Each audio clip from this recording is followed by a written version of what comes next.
Shalom Bapak Ibu, Saudara-saudari yang terkasih di dalam Tuhan Yesus Kristus.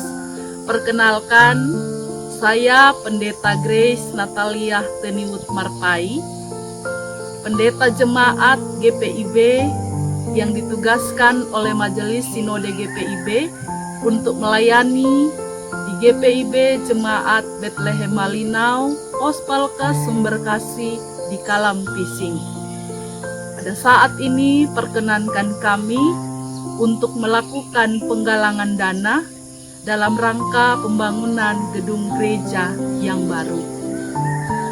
Oleh karena gedung gereja yang lama telah lama dan struktur bangunannya telah aus akibat seringnya terjadi bencana banjir. Dan daya tampung umat tidak maksimal lagi dalam peribadahan. Apabila Bapak Ibu, Saudara-saudari berkenan untuk membantu, dapat ditransfer di rekening yang tertera di bawah ini. Terima kasih, Tuhan Yesus memberkati.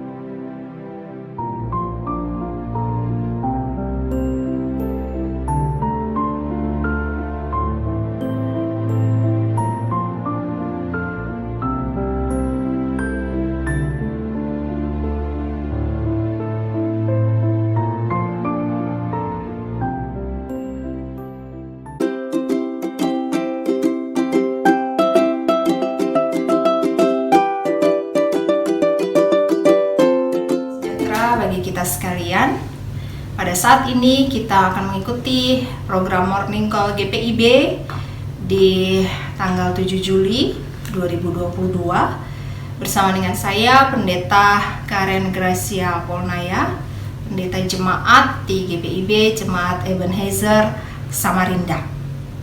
Sebelum kita mengawali dan juga melakukan segenap aktivitas kita di hari ini, kita akan melandasinya dengan kebenaran firman Tuhan yang diambil dari 2 Tawarikh pasalnya yang ke-6 ayat 12 sampai dengan ayatnya yang ke-17, tetapi saya akan membacakan dari ayat 14, 15 dan 16. 2 Tawarikh pasalnya yang ke-6 ayat 14 sampai dengan ayatnya yang ke-16. Sebelum kita membaca dan merenungkan firman Tuhan, marilah kita berdoa. Ya Allah Bapa sumber kehidupan, di pagi hari yang indah ini kami boleh kembali menerima kebaikan Tuhan, yakni kehidupan yang baru yang Tuhan percayakan bagi kami untuk kami jalani, yang Tuhan percayakan bagi kami untuk kami dapat berkarya di dalamnya. Bapa, sebelum kami melakukan apa yang menjadi tugas tanggung jawab kami ingat akan tanggung jawab kami, yakni datang terlebih dahulu kepada Tuhan, memohon berkat Tuhan, dan juga memohon bimbingan dari kebenaran firman Tuhan supaya kami tidak salah dalam melangkah di hari ini. Terangi kami dengan Roh-Mu yang kudus ya Bapa, sehingga kami dapat mengerti firman-Mu dengan baik, diberikan keberanian untuk melakukannya di tengah kehidupan kami sehari-hari. Inilah doa kami Tuhan, dalam nama Tuhan Yesus kami berdoa. Amin. 2 Tawarikh pasalnya yang ke-6 ayat 14, 15 dan 16 saya akan bacakan bagi kita sekalian. Firman Tuhan menyatakan, sambil berkata, ya Tuhan Allah Israel, tidak ada Allah seperti Engkau di langit dan di bumi. Engkau yang memelihara perjanjian dan kasih setia kepada hamba-hambamu yang dengan segenap hatinya hidup di hadapanmu. Engkau yang tetap berpegang pada janjimu terhadap hamba-Mu Daud ayahku, dan yang telah menggenapi dengan tangan-Mu apa yang Kau firmankan dengan mulut-Mu, seperti yang terjadi pada hari ini. Maka sekarang ya Tuhan Allah Israel, peliharalah apa yang kau janjikan kepada hamba-Mu Daud, ayahku, dengan berkata, keturunanmu takkan terputus di hadapanku dan tetap akan duduk di atas tahta kerajaan Israel, asal anak-anakmu tetap hidup menurut hukumku, sama seperti engkau hidup di hadapanku. Demikianlah pembacaan firman Tuhan, terpujilah Kristus. Bapak Ibu Saudara, pernah seorang kerabat lama mengatakan, jika Tuhan sudah memilih, maka Ia akan memampukan.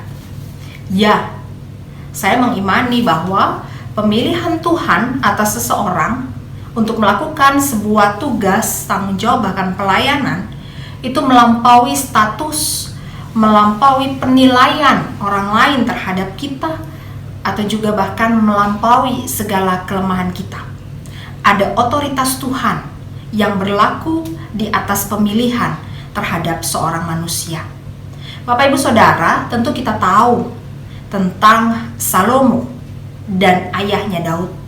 Bagaimana Allah sungguh memberkati kehidupan Daud di dalam masa-masa pemerintahannya atas bangsa Israel. Salomo memiliki ayah yang diberkati. Salomo hidup di tengah-tengah lingkungan keluarga, yakni bangsa Israel. Baik Daud dan juga bangsa Israel merupakan pribadi-pribadi yang sungguh disayang oleh Tuhan. Tetapi mereka juga melakukan dosa di sisi lain. Kita ketahui bersama Bapak Ibu Saudara bahwa pembangunan bait suci tidak diberikan kepada Daud, tetapi Salomo lah anak dari Daud yang diberikan kesempatan dan kepercayaan oleh Allah untuk membangunnya. Mengapa demikian? Karena Daud melakukan dosa di hadapan Tuhan. Ia memasuki kewenangan Allah untuk berperang baginya. Ia meragukan Allah, sehingga ia menerima hukuman daripada Allah, yakni tidak membangun bait suci. Salomo menyelesaikan pembangunan bait suci.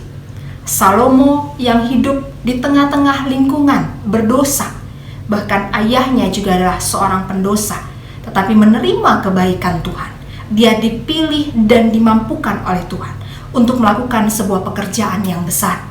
Setelah bait suci terbangun, Salomo datang kepada Tuhan, kepada Allah, untuk bersyukur dan memanjatkan terima kasih atas selesainya pembangunan rumah Tuhan dan istananya.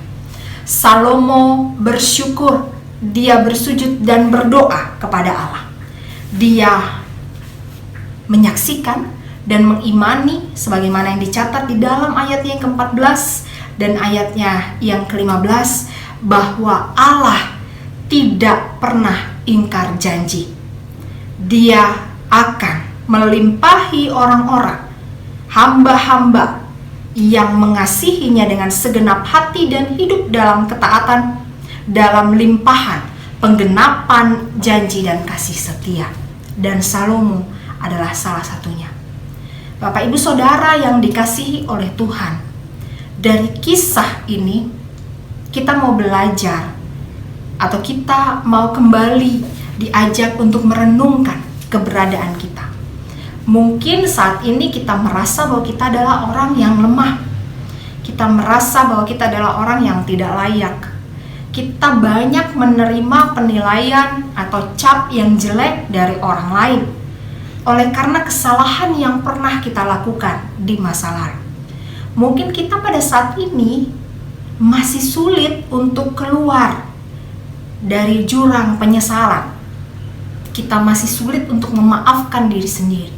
Kita masih malu dan enggan datang kepada Tuhan untuk memohon supaya Tuhan mengampuni dan menerima kembali keberadaan kita dan melimpahi kita dengan segala berkat. Tapi Bapak Ibu Saudara yang dikasihi oleh Tuhan, Allah adalah Allah yang penuh kasih dan berlimpah dengan cinta. Kalau Salomo yang hidup di dalam lingkungan yang berdosa saja diberikan sebuah kepercayaan yang besar, ia dirangkul oleh Allah, ia kembali diberikan kasih setia yang sama seperti yang Allah telah lakukan terhadap ayahnya Daud, maka itu juga tentu akan berlaku bagi kehidupan kita sekalian. Kita memang lemah, karena sebagai manusia kita penuh dengan kelemahan. Kita memang pernah melakukan dosa, tapi ketika kita datang kepada Tuhan untuk memohon kembali Tuhan mengangkat kita dan memakai kita dalam pekerjaannya yang besar, maka tangan Tuhan akan senantiasa terbuka lebar untuk menerima dan memeluk kita kembali. Penilaian demi penilaian jelek yang mungkin kita terima tidak terpengaruh atau sungguh sama sekali tidak akan mengurangi kasih Tuhan bagi kita sekalian. Maafkan diri Bapak Ibu sekalian, karena Tuhan pun juga memaafkan Bapak Ibu.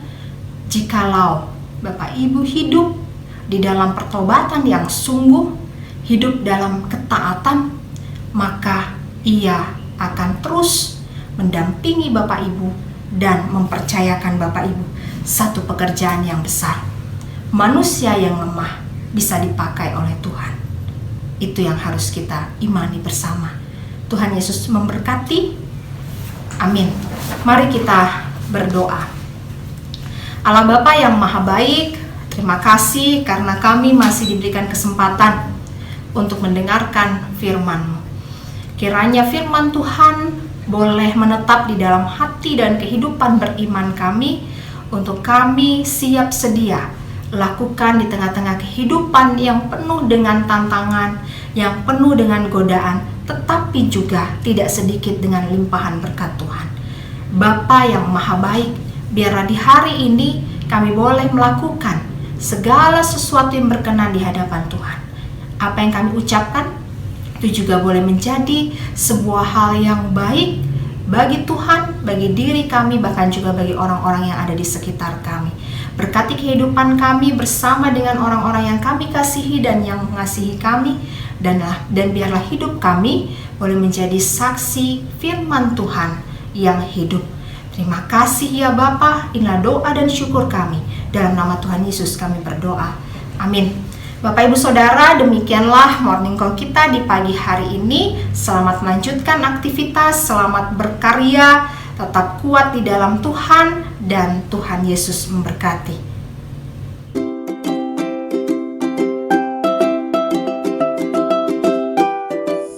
Shalom Bapak Ibu, Saudara-saudari yang terkasih di dalam Tuhan Yesus Kristus. Perkenalkan, saya Pendeta Grace Natalia Teniwut Marpai, Pendeta Jemaat GPIB yang ditugaskan oleh Majelis Sinode GPIB untuk melayani di GPIB Jemaat Bethlehem Malinau, Pos Palka Sumber Kasih di Kalam Pising. Pada saat ini perkenankan kami untuk melakukan penggalangan dana dalam rangka pembangunan gedung gereja yang baru. Oleh karena gedung gereja yang lama telah lama dan struktur bangunannya telah aus akibat seringnya terjadi bencana banjir, dan daya tampung umat tidak maksimal lagi dalam peribadahan. Apabila Bapak Ibu, Saudara-saudari berkenan untuk membantu, dapat ditransfer di rekening yang tertera di bawah ini. Terima kasih, Tuhan Yesus memberkati.